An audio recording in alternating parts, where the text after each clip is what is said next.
தாவீதுகளை ஒப்பு கொடுக்கிற தேவன் நம்ம ஆண்டவர் இல்ல. பலவான்களின் கைகள்ல நம்மளை கர்த்தர் ஒப்பு கொடுக்க மாட்டார். ஆமென் சொல்லுவோமா? பலவானை முந்தி கட்டினால் ஒழியே அப்படின்னு பைபிள்ல வசனம் இருக்குது.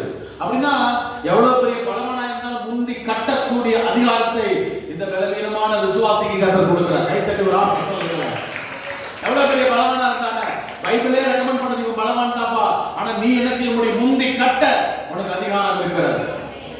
ஆமென். பிசாசுக்கு எதிர்த்து நில்லுங்கள், அப்பொழுது அவன் உங்களை விட்டு. தேவனுக்கு கீழ்ப்படிந்திருந்து பிசாசுக்கு எதிர்த்து நில்லுங்கள், அப்பொழுது அவன் உங்களை விட்டு.